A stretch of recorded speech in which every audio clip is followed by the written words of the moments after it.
Alright, thanks for joining me today, guys. Today we're going to be looking at the difference in a spindle motor that you're probably going to find on most 3040 style China CNCs. This is a 500 watt spindle. It's pretty basic, pretty generic, very underpowered if you ask me. When it was working, it didn't work all that great. So I'm actually glad that I upgraded to something bigger. Next up, you might find something, and this is probably the smallest laminate trimmer that you can get. It is still more powerful than this. This one is, but a lot of desktop CNCs are going to use something more like this if it's router based.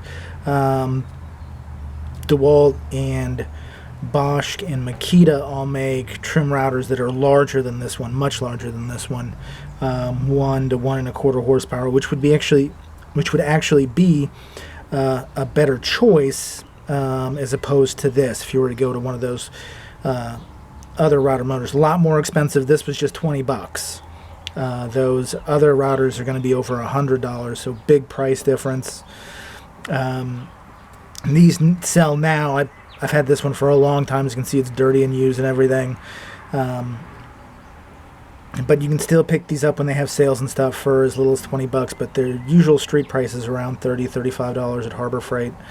So still pretty good value, but still not quite ideal. If you go, and I picked this motor up at a pawn shop, it's a rigid 2 horsepower 11 amp motor. And it's really powerful. The big difference between, of course, power consumption, but also collet size. So this, the spindle, and that's the big selling point on why you would want to keep your spindle, is just the fact that it's got a wide variety of collets that you can use. Everything down to maybe a 1/16 of an inch all the way up to a 1/4 inch.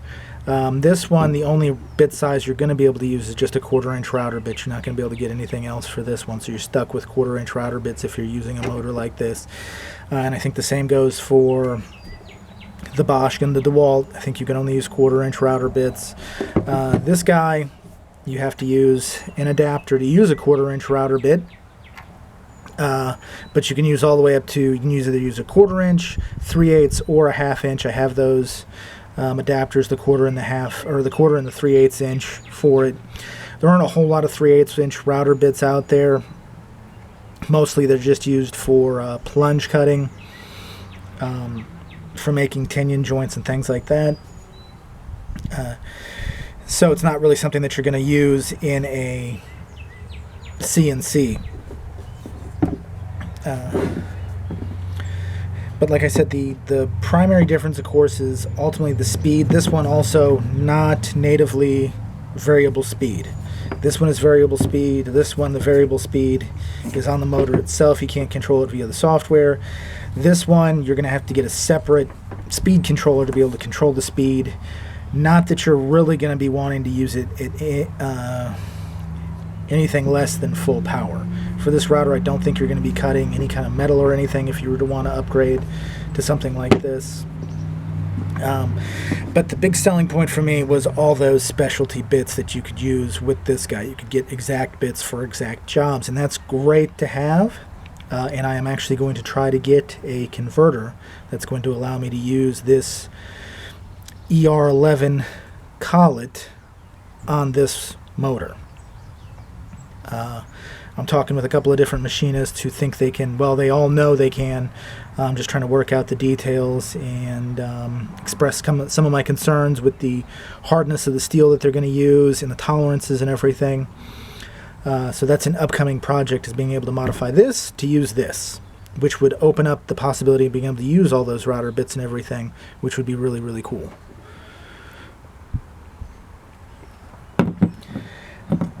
So that was really the only reason I kept this motor, even though I tried to get it working. Like I said, it powers on and everything, but goes about a 1/4 inch to the workpiece and just locks the machine up. So it's got some sort of grounding issue, but nothing I'm going to even look into. This motor is the one that I ultimately used. It just plows through everything.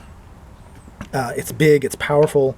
There's not anything that I can throw out, and I'm pretty sure I'll be able to make those CNC pickup rings, the ones that were made out of the 6061 T6 alloy.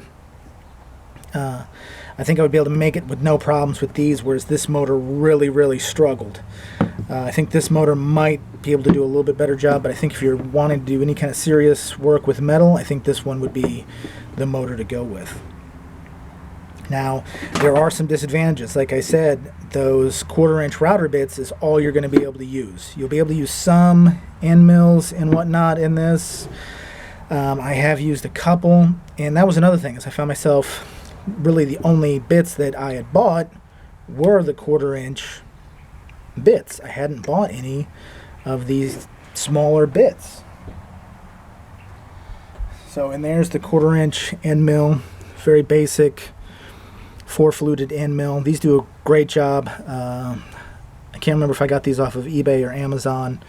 Either way, it doesn't matter. They're probably the exact same bit. I've used this one a few times.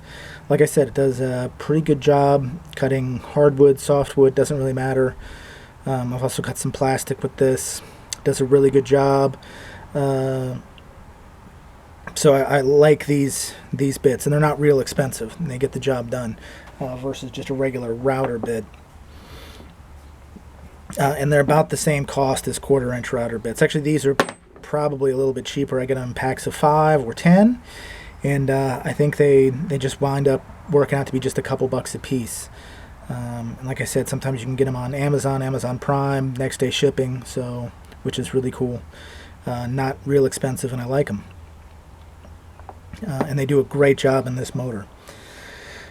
Like I said, the reason I upgraded was just power issue. And I was hesitant because I didn't want to get rid of that collet, that ER11 collet. But yeah, those are the big differences. Power, obviously, size, obviously, but the collet size and the bits that you're going to be stuck with using a different router motor if you decide to go that route. But they function the exact same way. They're brush motors, and like I said, this one is variable speed controlled via Mach 3 or the controller that comes with it.